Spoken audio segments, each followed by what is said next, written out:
Договорот од Пржино има иднина, порачува еврокомесарот за преговори за проширување и соседска политика Јоханес Хан во интервјуто за Радио Слободна Европа. Хан во интервјуто вели дека во моментов партиите изгледа дека се способни сами да најдат согласност, а Европската Унија е тука тоа да го олесни. Еврокомесарот додава исто така и дека за Република Македонија е важно да се зачува евроатлантската перспектива. Да ја погледнеме накратко изјавата на Хан.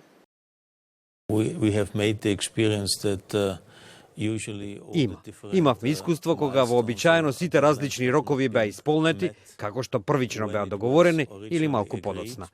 Затоа, финалната битка е да има избори. Но јас мислам дека она што е важно е да се одржат избори кои ќе бидат прифатени од меѓународната заедница. Тоа значи дека мора да има чист избирачки список, мора изборите да бидат без заплашување кандидати, партии и лица. Тоа е она што е важно во моментов. Вчера и амбасадорот на САД во земјава Джес Бейли изјави дека и тој е во постојан контакт со лидерите и партиите во Република Македонија во обид да помогне конечно да се најде решение за политичката криза во земјава. Брисел пак своите пораки до лидерите во Република Македонија ги испраќа преку евроамбасадорот Иво Орав, кој заедно со Бейли е во постојан контакт со лидерите и според информациите имаат средби со лидерите на 4 најголеми политички партии во Република Македонија.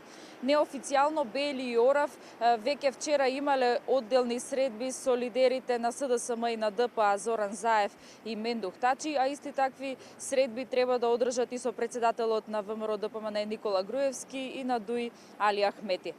Партијата на Ахмети смета дека доколку не се одржат избори на 5 јуни, тоа би значило целосно поништување на договорот од Пржино. Дневник пишува, повикувајќи се на избори од Мала Речица, дека доколку ВМРО ДПМН и СДСМ не изнајдат заедничко решение, односно не дојдат до договор, за Али Ахмети најприфатлива варијанта би била враќање на владата на Груевски и на Ахмети.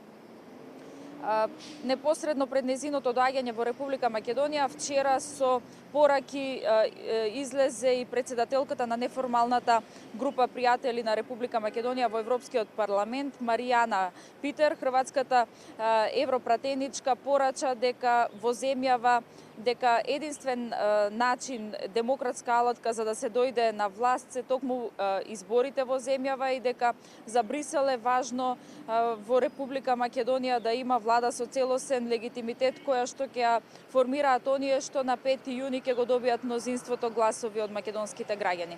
Само уште да подсетиме дека лидерот на СДСМ Зоран Заев останува на барањата на неговата партија, а тоа е укинување на аболицијата и враќање на собранието за одложување на изборите. Заев вчера изјави дека доколку овие нивни барања бидат ставени на маса, Социјалдемократскиот сојуз е конструктивен партнер и дека ќе продолжи за сите детали да разговара со цел за излез од оваа политичка криза.